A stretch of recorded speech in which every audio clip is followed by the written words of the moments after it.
El canal del Congreso presenta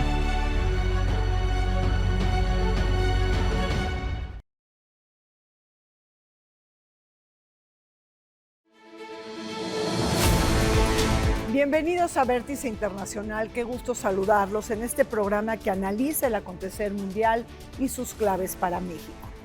El día de hoy ponemos toda nuestra atención en la despedida de Rishi Sunak, el primer ministro conservador de Reino Unido que enfrenta elecciones y en donde su principal rival es el Partido Laborista. Pero, ¿cómo es que termina el ciclo político de los conservadores después de 14 gobiernos consecutivos? ¿Qué proponen ahora los laboristas? ¿Cómo se está comportando la extrema derecha en manos de Nigel Farage? ¿Qué debemos de esperar de los cambios y de los giros en materia de política exterior? ¿Y cómo están caminando las relaciones entre México y Reino Unido?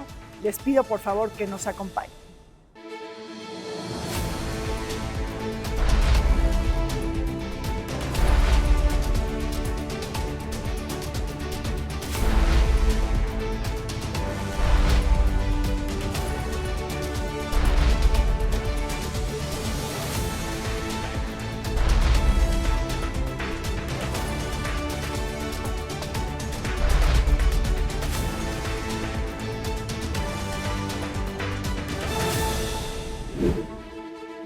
El Partido Conservador gobernante durante 14 años consecutivos atestigua una crisis política de gran envergadura en Reino Unido.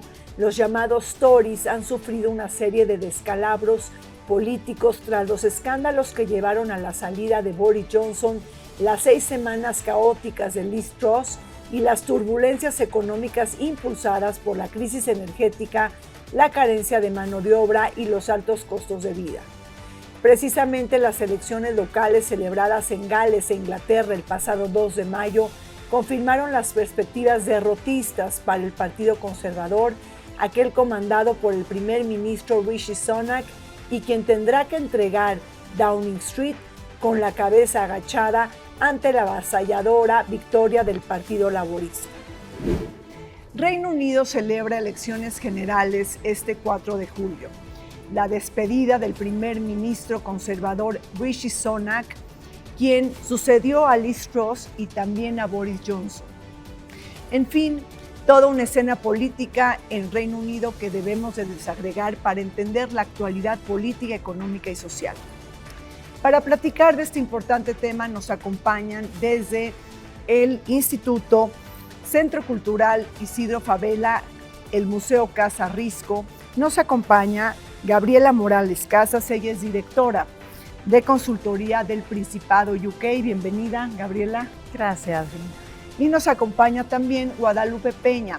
Ella es internacionalista, es profesora investigadora de la Universidad La Salle. Bienvenida, Guadalupe. Gracias. Gabriela, ¿por qué se adelantan las elecciones en Reino Unido, elecciones generales que vamos a tener el jueves? ¿Por qué no se tomó en cuenta esta fecha límite legalmente establecida y por qué hay una sorpresa electoral? Pues esa es la gran respuesta que quieren saber todos en Reino Unido. ¿Por qué Rishi Sunak elige el peor momento que está viviendo su gobierno, el peor momento que está viviendo el Reino Unido en general, con la inflación y también, bueno, pues con la coyuntura de los Estados Unidos? Creo que esta es la causa por la que él quiso adelantar para saber, pues quizás establecer cuál va a ser la alianza con Estados Unidos, que es su principal aliado comercial, militar. Quieren reforzar esa relación y bueno, pues un poco apuntan entre los think tanks y los analistas a que ese fue el motivo, adelantarse para que esté quien esté, quede ya listo y establecido pues este acuerdo comercial con Estados Unidos y también pues porque están preocupados por la guerra de Ucrania, Rina. Eso los tiene muy, muy angustiados y mientras más rápido mejor, pero son solo asunciones, ¿no? Es la gran incógnita. Claro. ¿Estás de acuerdo, Guadalupe, en esta incógnita, tema de Estados Unidos, la elección en medio de todo esto? También es un cálculo que hacen porque después de las elecciones provinciales que tuvieron hace poco, sí, pues obviamente vieron que la presencia del Partido Liberal estaba creciendo, pero sobre todo también la presencia de cierto personaje del cual vamos a hablar que representa esta falange denominada Reform UK. Creo que fueron los elementos que hicieron que Sunak valorara el adelantar estas elecciones. Si bien hay estos factores internos que estoy mencionando, también está en las protestas, en especial la de los médicos. Tenemos la última huelga de médicos fue el día de ayer, entonces digamos que al interior de Reino Unido, en especial en Londres, el descontento social ha incrementado, digamos, el debate y también los ánimos entre los propios electores. Y claro, aunado a lo que señalaba Gabriela, pues todo esto es un caldo de cultivo para decir, pongamos una fecha límite y iniciemos de nuevo y tratemos de recuperar lo que se pueda recuperar, ¿no? Ahora, yo creo que aquí hay una pregunta muy importante. Sabemos, y digo, a partir de la intención del voto, que los conservadores se van, terminan 14 años consecutivos del poder, es todo un ciclo político, pero se van de manera atropellada, es decir, una victoria laborista aplanadora. ¿Cómo están ahí las proporciones, Gabriela? Es decir, ¿qué han hecho tan mal los conservadores para despedirse así del poder, Guadalupe? Pues entre el Brexit, ¿no? Y luego 2019 y Boris Johnson amenazando con que iba a disolver el Parlamento y aquí mando yo. O sea, todo eso fue añadiendo. Y los escándalos de Boris Johnson. Por supuesto, el Partygate. El Partygate, pero también la investigación, 2 investigaciones medulares que hubo en general del COVID y ya que hablabas del NHS, ¿no? Del seguro social de ellos. Primero que las vacunas resulta que no eran lo que se pensaba y que nadie dijo nada, que no supieron manejar la pandemia, que cayó el secretario de Salud. O sea, todo eso incrementó muchísimo este descontento con los Tories y desde luego, pues el mini budget de Liz Truss, el desprestigio que fue que un primer ministro saliera a los 41 días y que el que iba a llegar a solucionarlo todo, pues no, se le está cayendo el barco, ¿no? Es imposible también que pueda en tan poco tiempo él sanar las finanzas del Reino Unido, pero la gente está muy, muy molesta por el costo de la vivienda, el costo de la comida, y simplemente vemos en las encuestas como las principales preocupaciones del electorado son, en primer lugar, el costo de vivienda, en segundo, el sector salud, en tercero, la inflación y cuarto, ojo, la migración, que es ahí donde entran estos temas de ultraderecha, ¿no? Sí, claro. Entonces, y que los vamos a tocar. Y bueno, estas 6 semanas caóticas de Liz Truss, habría que recordarlas, Guadalupe, ¿tendrían importancia? Aquí en especial es la falta de liderazgo y de capacidad para dar así casi las respuestas inmediatas a todo el desastre que dejó Boris Johnson. No se le reconocía liderazgo, no tuvo la perspicacia de poder dar respuesta. En especial, mencionaba Gaby algo muy importante, todos estos, efectos del Brexit, o sea, se necesitaban medidas emergentes para apoyar a las personas, sobre todo en el tema del gasto. Se hizo el cálculo justamente en esta época de que para que un británico pudiera tener más o menos un nivel de ingreso accesible para poder tener alimentos, tendría que ser entre 50,000 y 60,000 libras, cosa que está muy disparada de lo que en realidad ganaban y ganan desde esta época, que eran 20,000. Entonces estamos hablando que la comida, como mencionaba Gaby, todo lo que son los insumos, todo lo que son el tema de los impuestos, también mostraron que en el caso de esta ministra fallida, que no hubo un adecuado manejo de las finanzas públicas, que eso fue también parte de lo que se estaba cuestionando, cómo por una parte se manejaba una imagen de un país próspero que se supone era lo que ellos decían que era el resultado del Brexit, pero que en realidad en los bolsillos de cualquier ciudadano, bueno, se resentían los impactos. Solamente menciono un claro ejemplo que justamente fue una de las cosas que le reclamaron en el Parlamento, para que pudieran llegar los alimentos de Europa hacia Londres. Los propios conductores de los camiones, de los trailers, necesitaban una visa especial.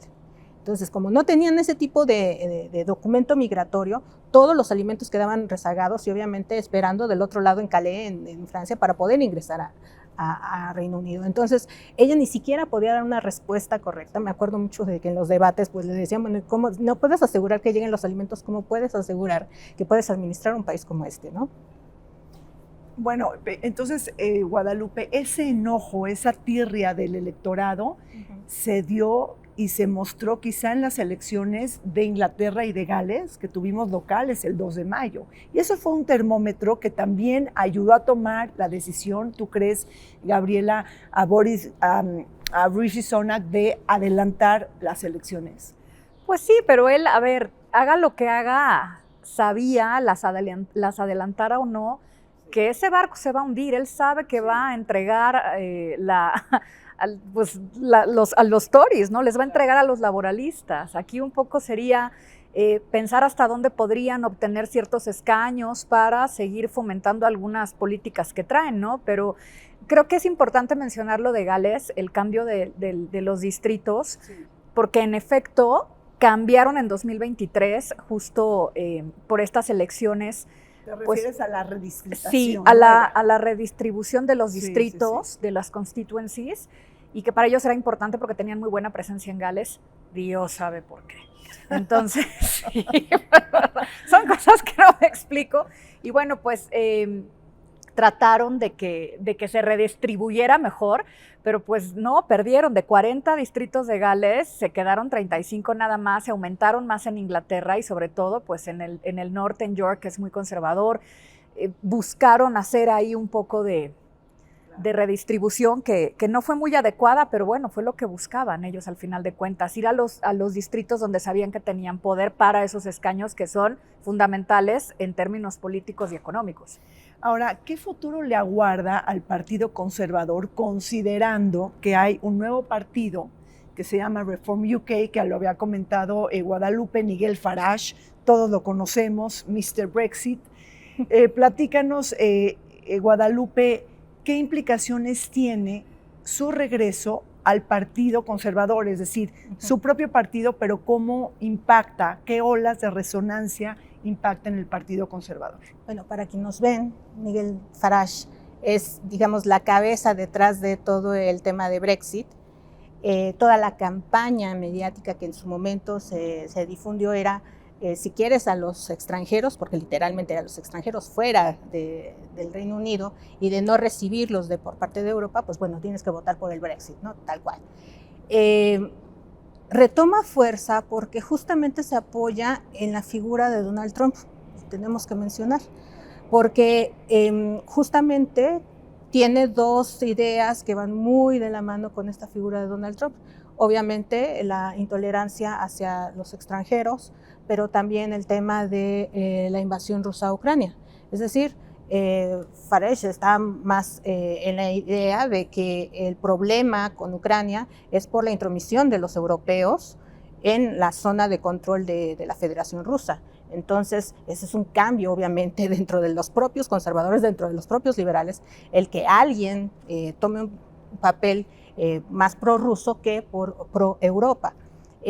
Además, hay algo que me preocupa de Farage y creo que habría que poner especial atención, porque él señala que habría que plantearse la salida de Reino Unido del Tribunal Europeo de Derechos Humanos. Ese es un tema.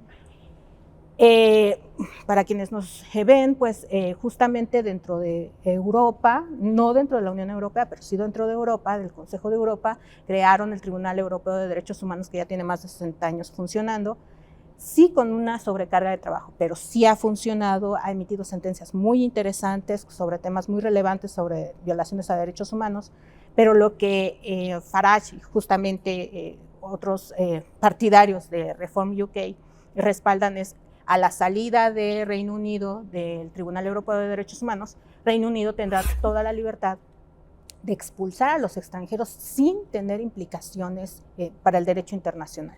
Aquí hay un tema importante porque, pues, si ellos plantean la salida de ese tribunal, pues también tendrían que plantearse el salirse de los otros instrumentos internacionales de los cuales Reino Unido es parte en materia de derechos humanos, y es toda, digamos, una revolución, digamos, en cuanto a agenda internacional, el que se planteen estas cosas. Entonces, por eso es tan peligroso que exista tanto simpatizante de Farage, tanto en el Partido Laborista como en esta, mencionaba yo, Falange Reform UK, ¿no? Inclusive podrían convertirse en la segunda o en la tercera fuerza electoral. Pues en la oposición, Sí. en las encuestas últimas, tanto de YouGov como de Savanta, que son, digamos, las que tienen menos margen de error, aparece con el 18% contra un 22% de los Tories. O sea, está cerca, les está pisando los talones y eso sí sería, aunque hubiera una supermayoría laboralista, sí sería muy peligroso porque, como dice Guadalupe, pues trae unas posturas antieuropeas, antiinmigrantes, incluso anti dentro del Reino Unido, ¿no? Decías lo de derechos humanos, bueno, él propone que para fuera todas las leyes de inclusión, de equidad de género, de diversidad étnica, propone tasar 20% a quien contrate un extranjero y además tienes que demostrar por qué vas a contratar a un extranjero por encima de un británico. Propone cosas muy, muy fuertes, planes para que los niños no tengan no reconozcan lenguajes inclusivos, no binarios, transgénero, que solamente sean niños y niñas por mandato en la escuela. O sea, cosas bien fuertes, ¿no? Pero, y bueno, inclusive en política exterior, él dice que la Unión Europea y Estados Unidos fueron culpables de la invasión de Rusia a Ucrania porque lo provocaron a Rusia. Por picarle la cresta a Putin, ¿no? Por la ampliación de la OTAN. Ahora, también hay un punto ahí en el sentido de que en efecto, pues Europa no promovió la membresía de Ucrania dentro de la OTAN, pero se quejaba de eso, ¿no? Pues no, como que entraban, pero, ay, mira, va a entrar Polonia o va a entrar, o sea, blindar las fronteras, aunque Ucrania no fuera el país que estuvieran apoyando, lo hacían de manera tácita y de eso se queja, y quizás tenga ahí un poco de razón también, ¿no? Cuando Rusia propuso entrar a la OTAN, se lo denegaron. No, o sea, sí, su discurso es un poco pro Rusia, pero también se entiende un poco Sí.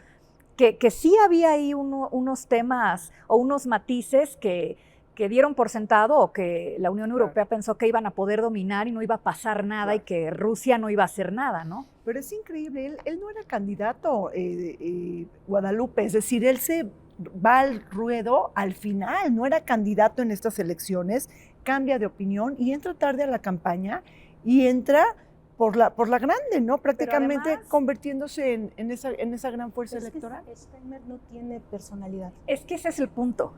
O sea, Keir Farage, Starmer sí. no parece, o sea, y sobre todo viniendo de James Corbyn, que era el anterior líder de la oposición, que también tenía mucho carisma y era, o sea, Farage entró de bateador emergente, pero además dijo, yo solo vengo aquí de líder, si yo gano, yo no voy a ser primer ministro, para eso está aquí Richard Trills, y luego, faltando 2 semanas, dijo, pues, ¿qué creen? Que siempre sí voy a ser primer ministro, porque empezó a ver su popularidad subiendo, o sea, eso sí es preocupante, y luego dijo, voy a ir a ayudar a mi amigo Donald Trump. Claro que te echas para atrás. Lo grave es que no parecería que Reino Unido tuviera esta inclinación que vimos en la votación del Parlamento Europeo hacia la derecha. No parecía y ahora está subiendo. Entonces sí es preocupante que Europa pues está volviendo a estos temas del siglo pasado, pues de derecha, ultraderecha, aunque la quieran suavizar, ¿no? Y además muchos liderazgos que están reapareciendo, está reapareciendo Nigel Farage y yo estoy segura que en algún tiempo también va a reaparecer Boris Johnson, ¿no? Claro. O sea, no sé Y es qué el político, piense, ¿no? Farage es el político más popular del Reino Unido de manera individual. Sí. O sea, Pero también fíjate que qué es lo que hace Starmer, como sabe que no tiene, digamos, el carisma de Tony Blair, pues hay que retomar la figura de Tony Blair, como para decir, los laboristas, tenemos a Tony Blair y me tienen a mí, y entonces como una situación de espejo, véanme a mí en Tony Blair. Entonces, como Boris Johnson con Margaret Thatcher. Es que casi, todos hacen casi, lo ¿no? mismo. Sí, pero la pregunta es si estas son unas elecciones entre el Partido Laborista y la extrema derecha en Reino Unido o el Partido Laborista y el Partido Conservador. Pues es el hartazgo, son las elecciones de ya estamos hartos de los Tories, lo han hecho todo mal y pues la opción menos mala quizás sea Keir Starmer, ¿no? Así es como un poco es el termómetro, Ese es el termómetro del juicio, ¿no? Y bueno, por ahí si Nigel Farage hace algunas propuestas, pero están loquísimas las propuestas de Farage, sobre todo porque no dice de dónde va a sacar el dinero para hacer todo. Claro, bueno. Tampoco bueno, Starmer, también ese es el punto débil de los tres. Es el punto débil de los tres, de no querer asumir que necesitan una reforma fiscal. Se necesita una reforma fiscal. No puede salir y decir, se van a pagar menos impuestos, vamos a tratar de que el impuesto sobre la renta sea menos del que se está pagando, cuando en realidad todo lo que tiene que ver con servicios públicos se financia con el impuesto sobre la renta. Entonces no puedes decir que lo vas a disminuir o que no lo vas a cobrar. O sea, Tory lo quiere cortar y Labour lo quiere subir. Y de cualquier manera dices, ajá, ¿y luego de dónde? Y todavía prometen el net zero los laboralistas, sí, vamos a llegar y todo va a ser energía limpia al 100%. ¿Y qué presupuesto tienes? 4.8 millones de libras, y luego acaba de salir una grabación de uno de los shadow ministers, de los ministros de la oposición, diciendo, oh, pues necesitaríamos 25. Entonces, dices, ¿y luego? Entonces creo que sí, ese es el gran problema. La inflación no va a ceder, aunque va bajando por periodos, pero no va a ceder, y lo más preocupante es el sector salud, la verdad. Esa es una bomba de tiempo que con las huelgas ha tenido notoriedad. Pero Rishi Sunak sí ha logrado bajar la inflación. Sí, no? claro. Claro, importante. Era del 13, creo que está en el 3-2%. Sí, la bajó bastante. Sí, ha sido uno de sus grandes éxitos, por así decirlo. Pues el único éxito que lo ha logrado bajar y lo que ha logrado fluctuar, pero lo que dice Guadalupe es medular. O sea, es simplemente paliativo. No necesitan urgentemente reformar los dineros. Bueno, pues vamos a un corte, regresamos. Todo es interesante de lo que pasa en Reino Unido. Estamos hablando de la quinta economía del mundo, un país nuclear y una potencia sistémica y central en la toma de decisiones internacionales. Volvemos. Las encuestas indican una fuerte ventaja para el Partido Laborista y su líder Keir Starmer en la contienda por obtener mayoría parlamentaria en las próximas elecciones generales, lo que pondría fin a 14 años de gobiernos conservadores y al mandato de Rishi Sunak. Este cambio reflejaría una significativa reorientación de la política británica, impulsada por el descontento popular con las políticas actuales y la gestión económica. Además, la elección del 4 de julio marcará el regreso político de Nigel Farage, impulsor del Brexit, luego de hacerse del liderazgo del partido Reform UK, que busca atraer a los votantes de derecha desilusionados con los Tories, llamando a una revuelta política británica con la intención de convertirse en la primera oposición en Westminster.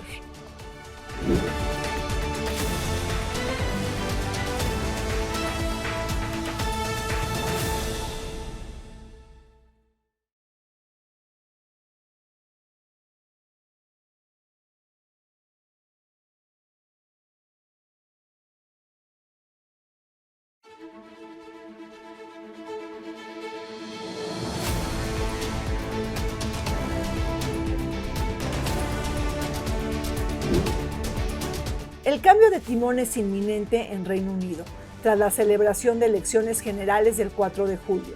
El Partido Laborista, liderado por Keir Starmer, conquistaría cómodamente el poder y tendría una ventaja para imponer su agenda en el Parlamento.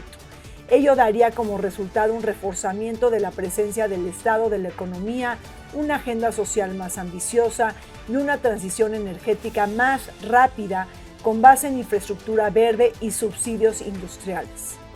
Aunado a una promesa de elevar los impuestos, Reino Unido tendrá que enfrentar enormes retos en materia de política exterior, mejorar sus relaciones con la Unión Europea, continuar con las negociaciones de los tratados de libre comercio con distintos países del mundo y en especial atención con Estados Unidos, desafiar los avances de Rusia en Ucrania y reforzar su compromiso con la OTAN. Estamos de regreso comentando sobre las elecciones generales del Reino Unido del 4 de julio y la transición política que viene. Guadalupe, ¿quién es Keir Starmer? ¿Y cuáles son las cartas credenciales que presenta para ser primer ministro? Mencionaba hace unos minutos, es parte del Partido Laborista, digamos de la influencia de Jeremy Corbyn. Dentro del propio partido, digamos que es una figura representativa por la experiencia que se tiene en cuanto a experiencia judicial, más que nada, pero digamos que aquí el tema era elegir a una persona que fuera emblemática para el propio partido. Cuando se decide que van a participar en las elecciones y se apuesta por este emblema del cambio, entonces se señala que Steinmeier, perdón, yo pronunciándolo como si fuera alemán, disculpen. Steinmeier, hacen en esta situación el conformar una candidatura que apueste por temas que preocupan a la comunidad, en especial temas económicos, y por eso es que deciden que en un evento público de a conocer se conoce como el manifiesto, un programa, según ellos, en el cual enarbolan el que se retome el tema de la repartición de la riqueza, de acuerdo a lo que ellos están mencionando, para que justamente de todo lo que traen planeado como reformas estructurales para el tema del acceso a servicios públicos, en especial el tema mencionábamos lo del seguro social, bueno, el tema de salud, sí. Pues bueno, hubiera una distribución equitativa y obviamente se atendieran el tema de los salarios y los sueldos del personal médico. Digamos que este es el personaje que deciden que pueda representar a la vieja tradición del Partido Laborista, utilizando, mencionaba hace unos momentos, las figuras de Corbyn o del propio Tony Blair, y que justamente en este manifiesto a lo que se compromete este candidato es justamente decir, vamos a tratar de recuperar lo que es la riqueza como tal y a replantearnos el progreso económico del propio Reino Unido. Entonces, digamos que yo destacaría en especial eso. Ahora, ¿qué otras prioridades temáticas ves en este manifiesto? Por ejemplo, ¿habrá una mayor ambición energética por parte de los laboristas a diferencia de los conservadores? Claro, ellos traen dos temas clavadísimos. La primera es el net zero, que parece inalcanzable, pero ellos proponen una serie de inversiones para recursos, tener más molinos, que toda la energía eólica venga de muchos más campos de molinos, que queden fuera, que se prohíban de hecho todos los combustibles fósiles e incluso el fracking, no nada más en Reino Unido, sino fuera, lo cual afectaría, por ejemplo, a México y a países que o que contratan a estas empresas de fracking, y también se limitaría bastante la exportación de las autopartes chinas, que China controla el 70% de la industria automotriz. Estos son datos de Excelsior, de su sección de autos muy específicos, o sea, desde la manufactura hasta los autopartes de coches como Land Rover o como Mini Cooper, que tienen plantas aquí, ¿no? Y por otro lado, los Tories dicen, no, mira, vámonos con calma, o sea, sí las energías limpias, y además también los laboralistas traen un plan de crear nuevas plantas nucleares, 2 por lo menos. Entonces eso es lo más ambicioso. Pero el tema militarista está en ambas agendas, incrementar, ¿no?, el dinero para la defensa. Sí. Ahora, otro plan que traen es el de la no violencia doméstica, porque la alta incidencia que tienen de acuchillados en la calle entre adolescentes, de feminicidios, que como tal no existe el protocolo del feminicidio, pero sí tienen ya preocupaciones o índices en Inglaterra y en Gales sobre violación, violencia contra la mujer. La reina Camila enarbola mucho, o sea, ella abandera esta causa de la violencia física. O sea, en un país como Reino Unido uno no lo pensaría. Cuando vives en México, claro, nuestros números son brutales, pero esa es otra de las preocupaciones, y él trae esta agenda de protección a los menores y a las mujeres también, ¿no? Es un voto que le interesa. Ahora, en este manifiesto laborista, ¿hay alguna propuesta de revertir el Brexit? No. No. Ninguno lo trae. Es que es imposible. Ya es imposible, pero es decir, no hay unas voces aisladas que están molestando con el tema, es decir, ¿ya se asume esta realidad? ¿O si hay una parte crítica de los ingleses que les gustaría en algún momento empujar? Bueno, de hecho está la encuesta que se hizo previo al tema de la convocatoria de elecciones. El 70% de la población está en contra del Brexit. Dicen, bueno, fue la peor decisión que tomamos, pero la tomaron. Porque ya lo vieron. Exactamente, pero el tema es dar la vuelta atrás, voltear la página, no. No, porque implicaría asumir que se equivocaron.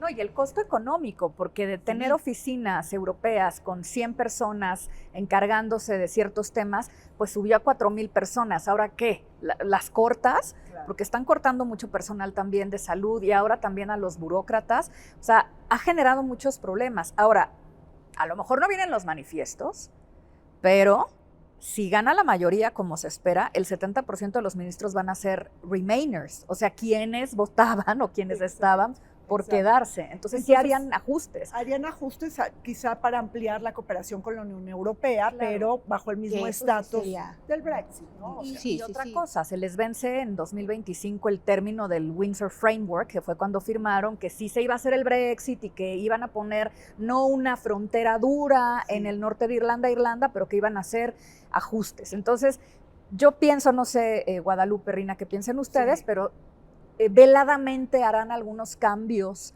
Seguramente. Tendrán que hacerlos.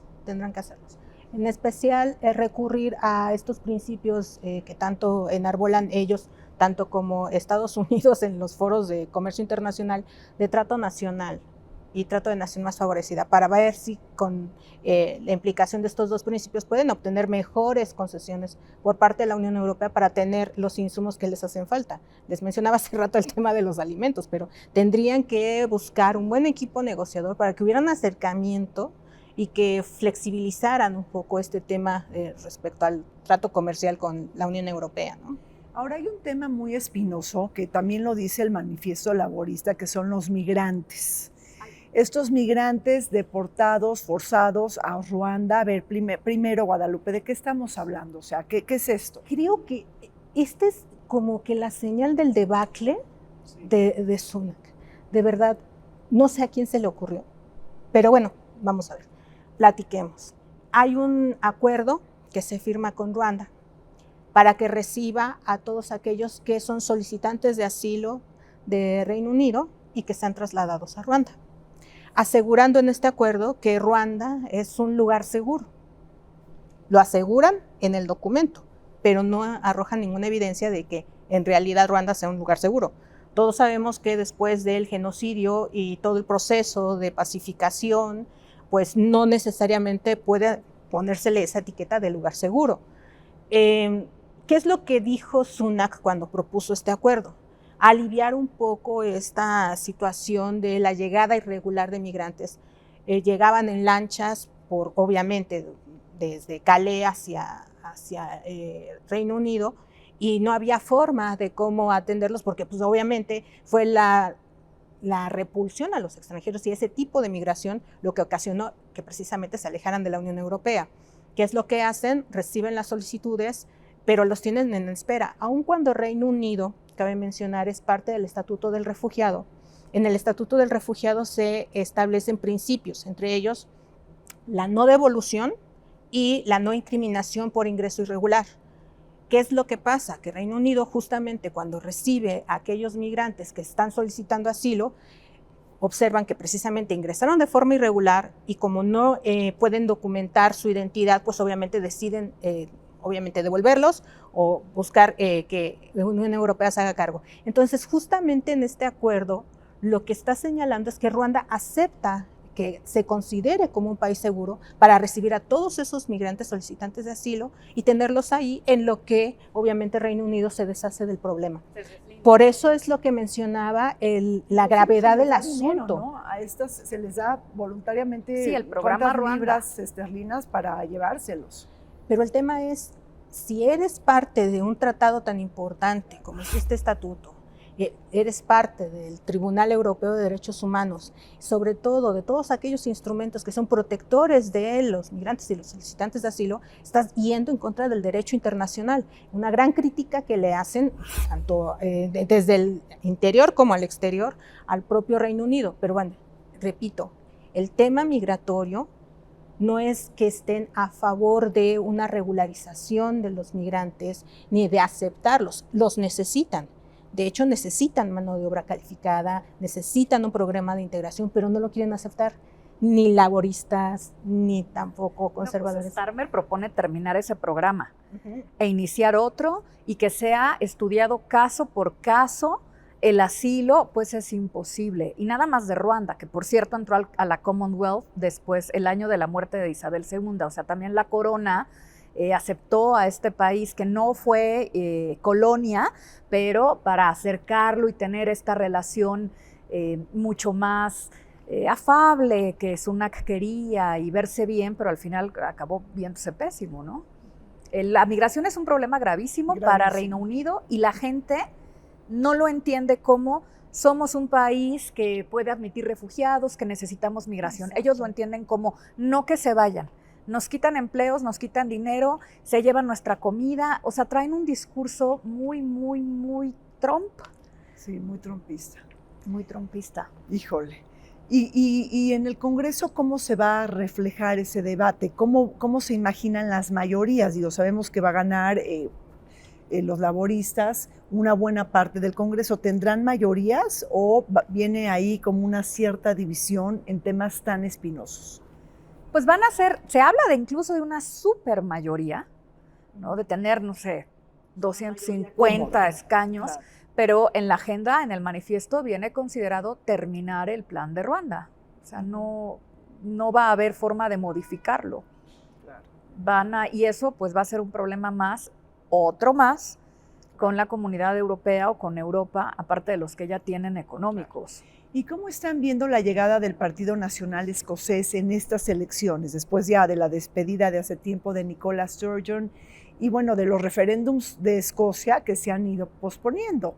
Aquí con este Sturgeon, ¿cómo vamos a ver esa relación, ¿no? Es decir, con los laboristas y con el Partido Nacional Escocés, ¿cómo se va a acomodar ese pendiente en la escena política del Reino Unido? Bueno, cabe mencionar que en Escocia ha habido varios intentos por la cuestión de la independencia y que justamente cuando se presentó el tema del Brexit, ellos fueron los primeros que protestaron en contra del Brexit, sí, claro, porque veían que los efectos negativos los iban a recibir ellos directamente.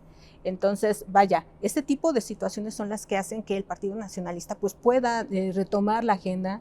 Estamos hablando de no dejar de lado el tema de la defensa de esta independencia, que aunque algunos quieren matizarla, otros dicen que ya se dejó de lado el discurso, creo que ha estado presente y creo que ahora más que nunca vamos a ver precisamente eso, cómo los radicalismos y en especial de este tipo de partidos se hacen presentes. Mencionaba hace rato, Gabriela, el tema de la intolerancia hacia los extranjeros. Bueno, pero también vamos a tener la otra presencia de el exacerbar los nacionalismos y los regionalismos, en especial de Escocia, porque no han visto ellos directamente beneficios por parte de los cambios que se supone prometieron en su momento Sunak y sus predecesores, ¿no? Y además, Musaf, el First Minister, dijo que bajo su mandato se va a encargar de que se vuelvan una república, que digo, puede ser algo muy aventurado, pero de que trae la agenda, la trae, ¿no? Entonces, pues habrá que ver cómo se lleva con Keir Starmer.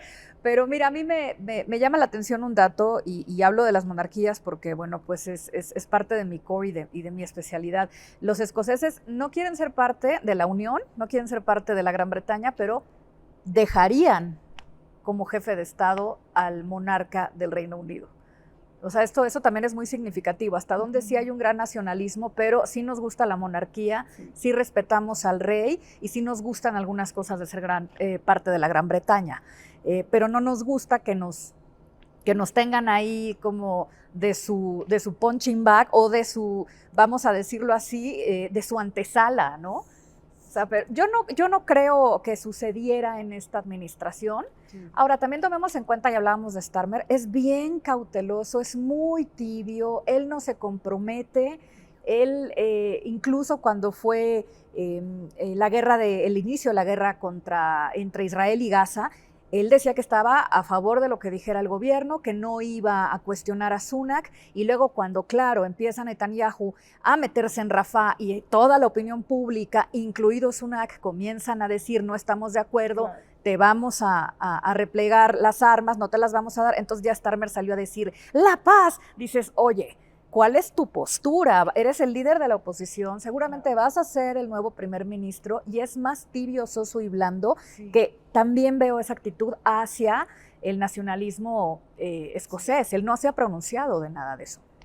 Y bueno, ¿ustedes ven probable que el Reino Unido reconozca el Estado palestino si es que ganan los laboristas? Este es un tema, una pregunta muy fuerte, porque la alianza angloamericana pues se dividiría, ¿no? En ese sentido, sería un parteaguas geopolítico muy importante.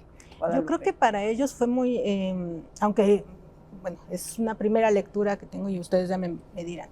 Creo que fue muy llamativo el hecho de que España saliera a decir que van a reconocer Palestina.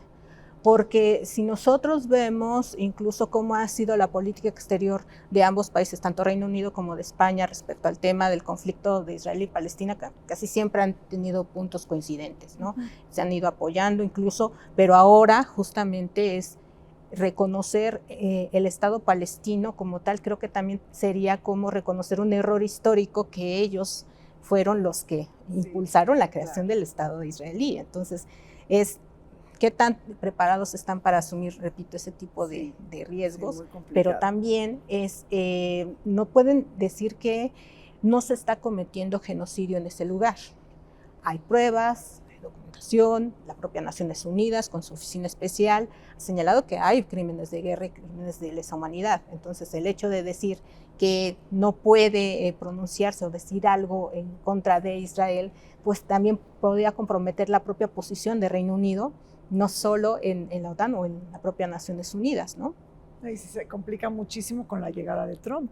Pues todavía más. Pero a ver, los laboralistas ya dijeron públicamente que se van a reconocer los dos estados, o que promueven los dos estados en el momento adecuado, quién sabe cuál será, ¿no? Pero incluso Sunak y hasta el príncipe William, que salió a decir alto al fuego cuando se supone que la realeza no se debe de meter en esos temas, pero se le pidió, se le conminó a que lo hiciera como la gran figura mediática que es, que pedían un alto fuego a Rafah.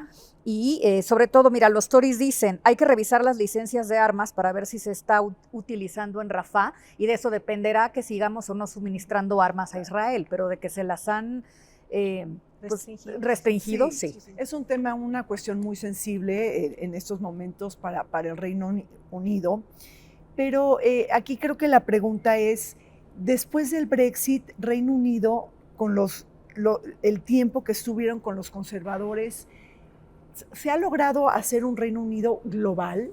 Es decir, hemos podido avanzar con ciertos tratados de libre comercio, porque ni siquiera han avanzado el Tratado de Libre Comercio entre Washington y entre Londres. Yo creo que eso ahí es un faltante muy grande. ¿Qué hará los laboristas para empujar eso, Gabriela? Bueno, pues tienen 2 o 3 pendientes importantes. El primero es un tratado, digamos, de libre comercio con la India, que no lo tienen, que es uno de sus más importantes mercados. Segundo, el de Estados Unidos, pero piden como condición que este tratado no sea supervisado y no dependa del tratado comercial con la Unión Europea, y que no los estén fiscalizando a través de los Estados Unidos.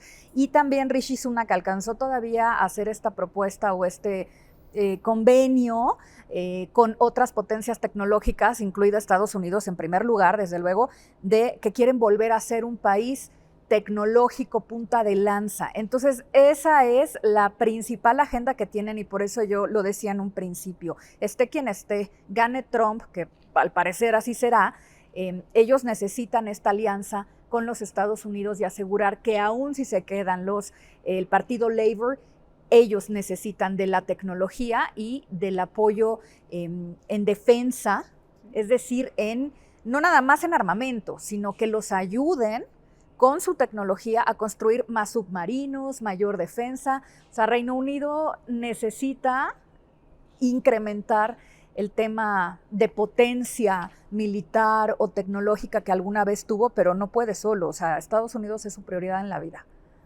Pues sí, ahí veremos cómo van a estar las relaciones Trump y este hombre, el primer ministro laborista, que seguramente se convertirá así en unos días, Guadalupe.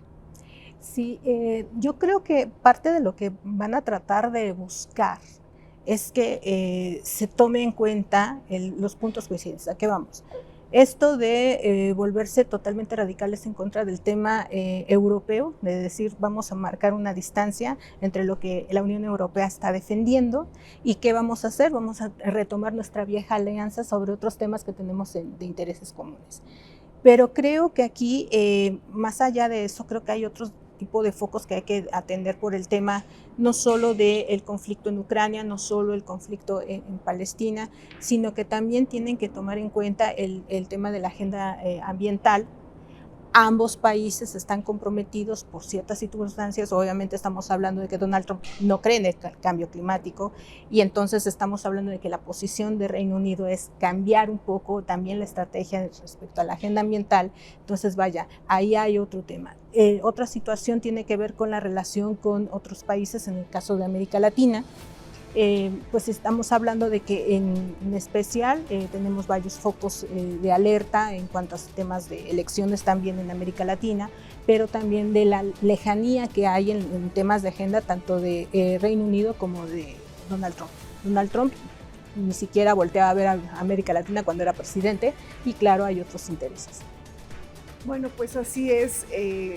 Los laboristas tendrán muchos frentes abiertos en materia de diplomacia y de política exterior. Volvemos, no se vayan.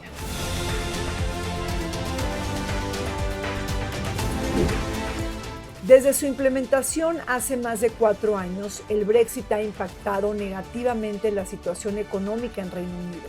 En general, se estima que la producción, la inversión, las exportaciones, las importaciones, el empleo y la productividad del Reino Unido son menores que si el país hubiera permanecido en la Unión Europea.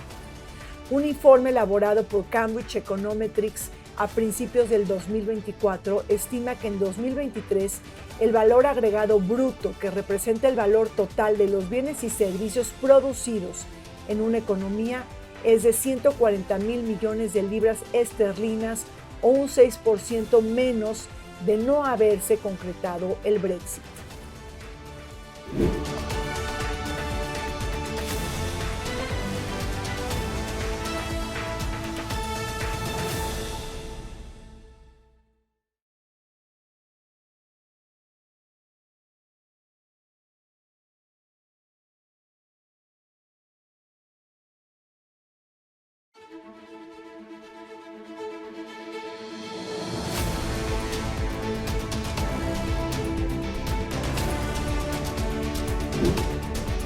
Nigel Farage, el llamado Mr. Brexit, está de regreso en la política británica. Ahora el nuevo partido reformista está comandado por este liderazgo que en algún momento fundó el Partido de Independencia de Reino Unido y que abogaba por la salida del país de la Unión Europea. Con un talante activista de ultraderecha, este personaje se ha llevado los reflectores en este proceso electoral.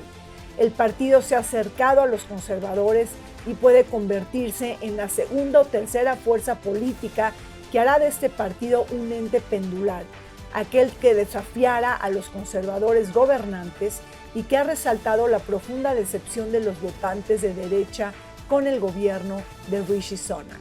Su voto duro se sustenta en los jóvenes y en sus redes sociales que superan a los partidos rivales y tradicionales. Seguimos comentando sobre el futuro político en Reino Unido y quién va a ocupar la calle del Downing Street número 10. Gabriela, en este orden post-Brexit, Reino Unido necesita de manera urgente configurar una serie de alianzas económicas, comerciales y financieras con muchos países del mundo. México tiene abierta una negociación, un tratado de libre comercio.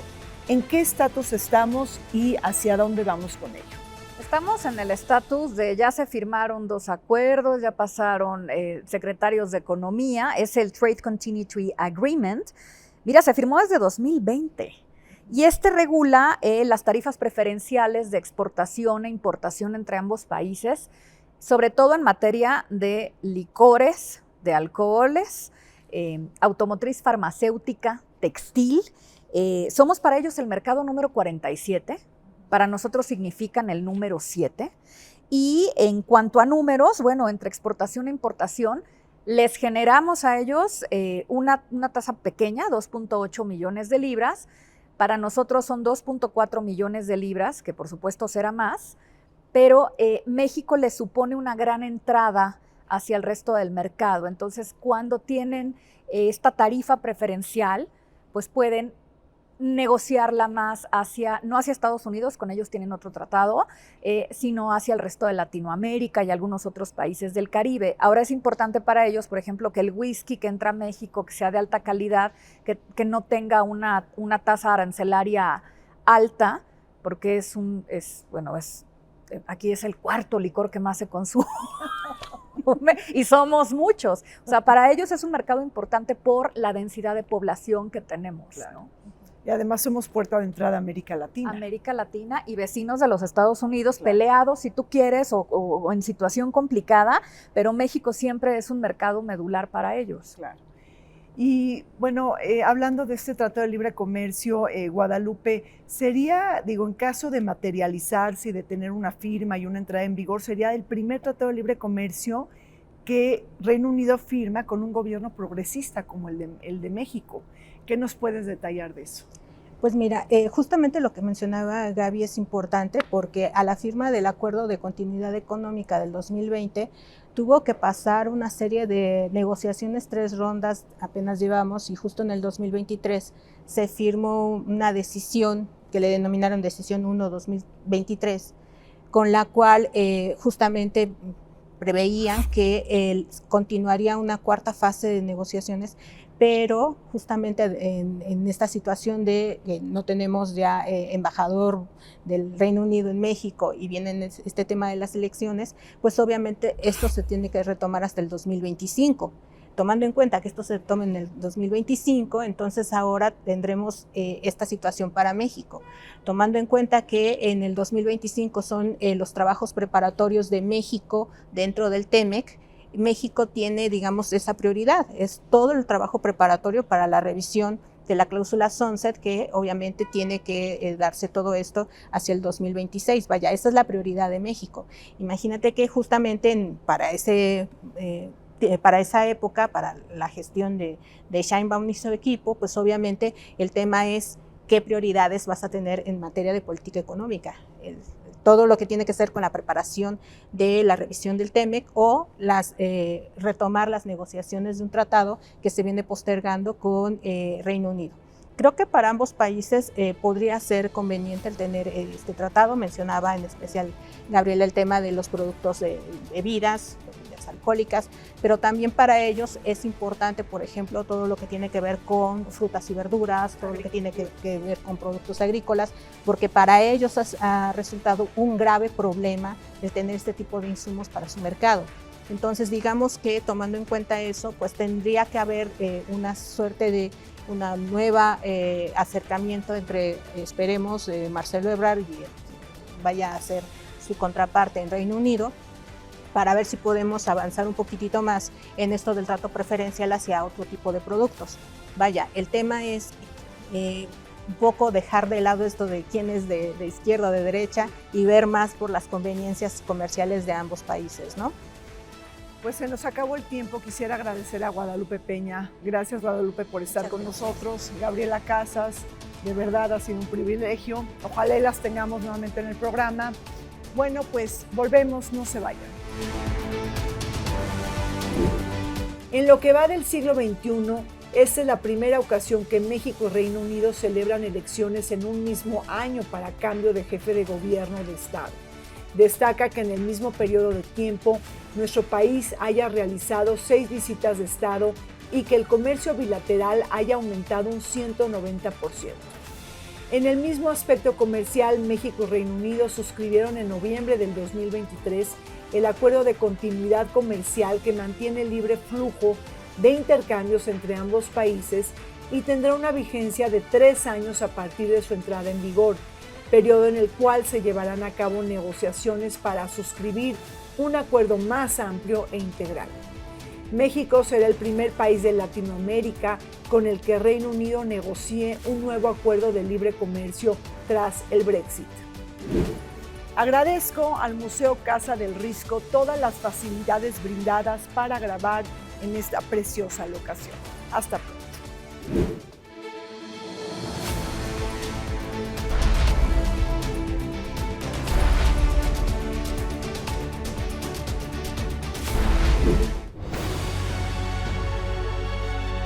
El canal del Congreso presentó